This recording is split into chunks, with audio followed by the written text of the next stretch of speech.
NBA 2K26 comes out in just over a week, which means a new year of MyTeam is upon us. With NBA 2K25 coming to a close, I thought now would be the perfect time to go over some of the greatest cards in MyTeam history. To determine the greatest MyTeam cards of all time, I went over how good they were for their time, how long they lasted as the best card, how much they changed the game, and how much of a disadvantage you were at if you did not have this card. There are also things unique to these cards that will be mentioned throughout the video.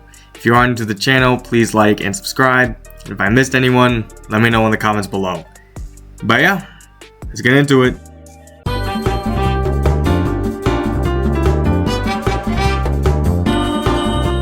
James Worthy defined NBA 2K19. Base 11, 6'9" with the best dribble moves in the game. James Worthy came out on January 11th and was the best card in the game by a significant margin. The card was almost flawless, the best 300 in the game, could attack the basket, and was elite defensively. The only flaw Worthy had was that he did not have Hall of Fame limitless range. Worthy remained the best card for 2 months and never left the meta throughout 2K19's lifespan.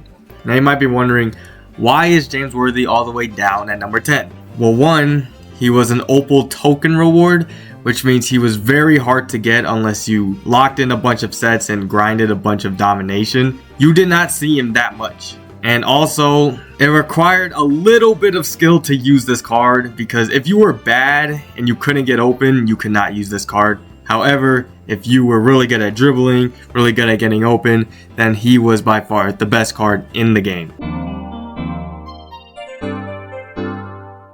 When announced as the level 40 reward, the community was skeptical about Blake Griffin, but on November 10th when he came out, people realized just how game-breaking he was.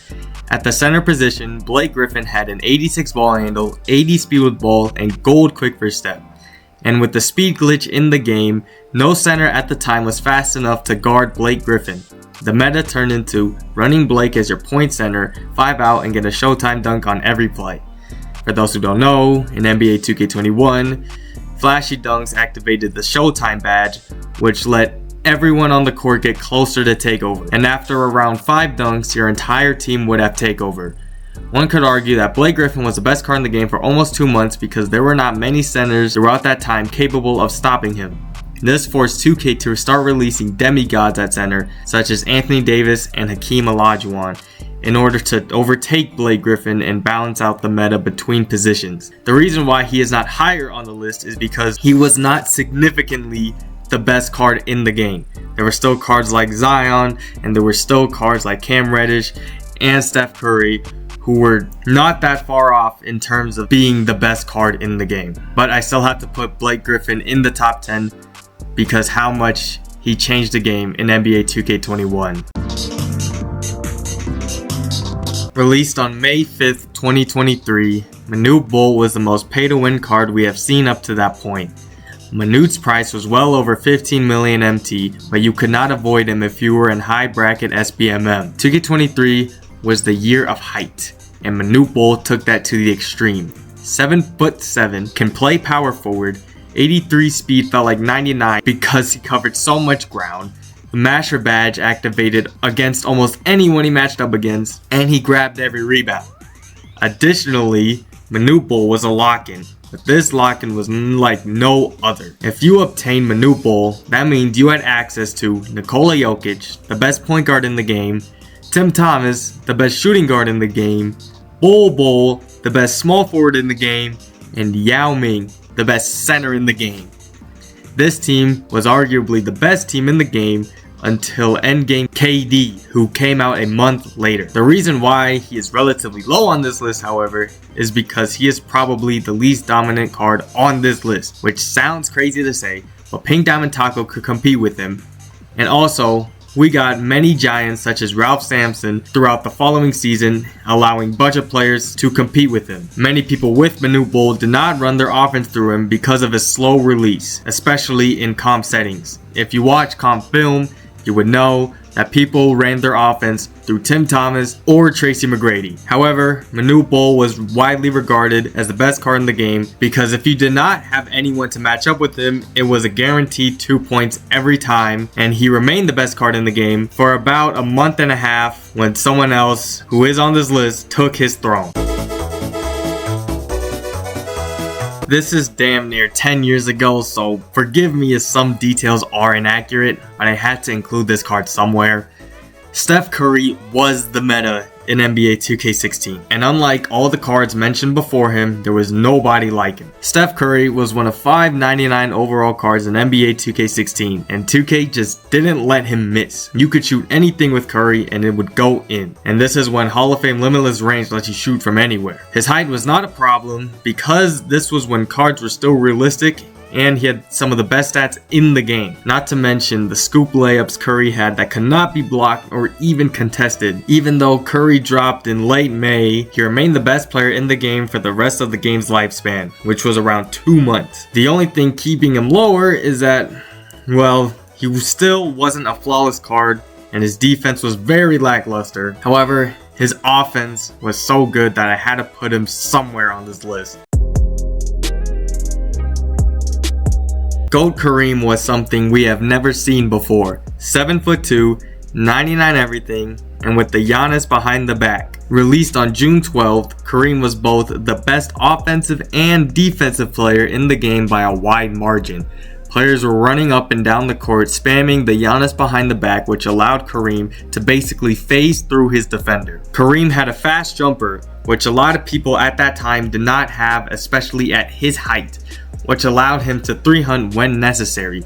Not to mention the skyhook that went in even when it was heavily contested. Kareem was the best card in the game for a month and a half, but the gap between him and the next card was bigger than any card listed before him that I have to put him up here. While GOAT Shaq and Will came out, the releases were too slow to match up with Kareem. The only reason why he's down here is 1, you did not come up against him that often due to his price, and the casual player base was a lot bigger back in 2K20. Also, he came out very late in the year. GOAT Kareem Abdul-Jabbar set the tone for what was to come in future MyTeam games.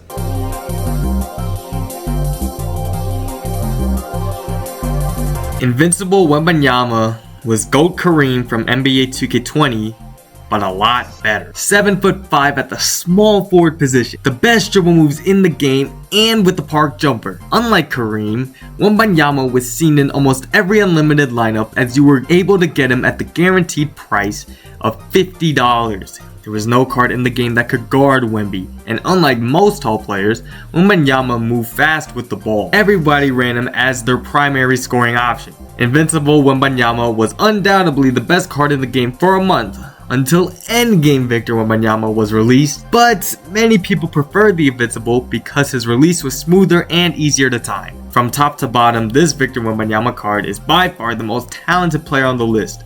However, he was released too late in the year to sustain his relevancy. Victor Wembanyama enhanced the meta, however, he did not change it from what we already knew it as. But because of how dominant he was, I have to give him a spot somewhere. Galaxy Opal Giannis Antetokounmpo was the collector level reward in NBA 2K19, meaning he was extremely expensive. But when it comes to longevity, this Opal Giannis is unmatched. Released on March 8th, Galaxy Opal Giannis remained the best player in the game until NBA 2K19 died. This means that Giannis was the best card in the game for 5 months, almost half of the game's lifespan. In NBA 2K19, Giannis was one of 4 cards with 99s in every stat, but he was the tallest. Additionally, he had the Giannis crossover, the best hop step, and the best layup package in the game, meaning he basically couldn't be stopped when attacking the basket. Giannis' stats and more importantly his player build made him the best defender in the game by a large margin. Everyone who had Giannis ran him at point guard. The meta was 5 out and run to the basket with Giannis. The only flaw that he had was that his release was slow, but in a game like 2K19 that did not matter as much considering the power creep is a lot slower than it is today. The only reason why he is not number 1 on this list is because he was very expensive and he was very rare to come up against. Probably the rarest card on this list. However, because of just how ahead of his time he was and how long he was undoubtedly the best player in the game, I have to give him the number 4 spot on the greatest MyTeam cards of all time. Dark Matter Luka Doncic defined next-gen NBA 2K22. From March 4th onward, the best card in NBA 2K22 was a Luka Doncic. However, this specific Luka card was the best player in the game for 3 months until Invincible Luka came out, taking his place. Dark Matter Luka Doncic is when people realized that his jump shot cannot be contested. There is footage of 2 defenders jumping in his face and the game would register it as a light contest. Due to his expensive but not unreasonable price at 300,000 MT, next-gen users saw Luka in almost every unlimited game. If you were not running Luka, you were at an immediate disadvantage. The only flaw with this card is that he wasn't an exceptional defender.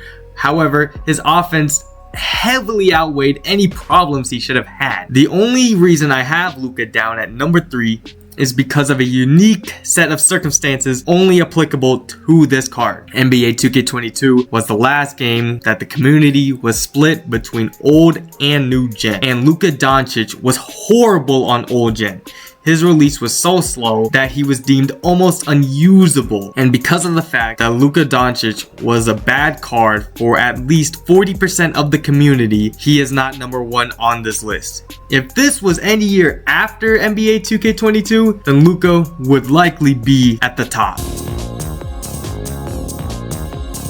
Victor Wembanyama makes his return to this list with his pink diamond from NBA 2K25. Remember how I was talking about Luka Doncic not being able to be contested? Victor Wembanyama takes that to the extreme. Since Wembanyama was so tall and his release point was so high, it was impossible to get more than a light contest unless you were in the perfect position and jumped at the perfect time. Hovering around 1 million MT, Victor Wembanyama was the best card in the game by a wide margin until the Galaxy Opal came out 3 months later. And at least with all of the cards mentioned previously, it required a little bit of thinking when using those cards.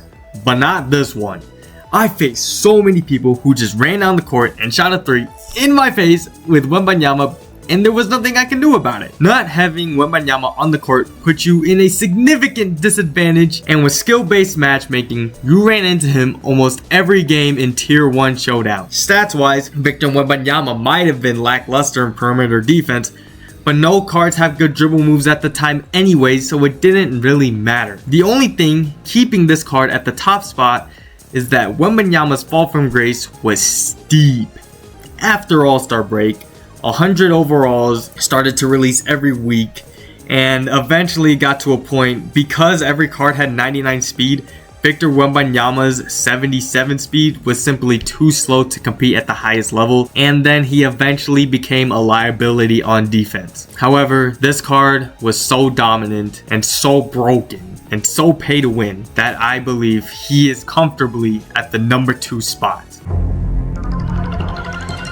Rounding off our list at the number 1 spot is Galaxy Opal Yao Ming from NBA 2K23. Unlike the rest of the cards on this list, Yao Ming checks off all the boxes. Yao Ming changed the game and enforced the giant meta, making any center below 7'3" useless. Yao came out on January 20th, meaning he released early enough to maintain relevance and was the best card in the game for 3.5 months until Dark Matter Manute Bol came out, making him second to Giannis in terms of longevity. Unlike Pink Diamond Wembanyama, Yao did not have a steep fall from grace, as he was usable from January to August. And while he was expensive, skill-based matchmaking made it so that an above-average player would run into Yao in a majority of their games in Unlimited. You did not need skill to use Yao Ming. He was the most brain-dead card in MyTeam history. You simply gave him the ball and pressed square in the post, and it would go in almost every time. and people did this as their main offense. On top of Yao having no counters until Season 6 and no affordable counters until Season 7, he was the best offensive card in the game by a significant margin. Since Yao was the only player who could guard Yao Ming, he became the best defensive card in the game by a significant margin. On top of that, he was able to guard the perimeter with up to 90 speed and mid-80s lateral quickness, not to mention Hall of Fame interceptor at his length, which allowed him to guard multiple passing lanes at the same time. There was no card in the game that could guard Yao or let alone slow him down. The gap between Yao Ming and the second best card in the game was the largest out of any card on this list. I tried to think of any flaw or shortcoming for this Yao Ming, but I couldn't. He was simply too good, and he defined NBA 2K23. And that is why I have him as the greatest card in MyTeam history. Anyways, that is going to do it for the video. If you guys disagree with anything or have a card that you think should be up here, let me know in the comments. Hopefully 2K26 is a better year. I'm very skeptical, but I will remain optimistic. And yeah, I'll see y'all later. Bye.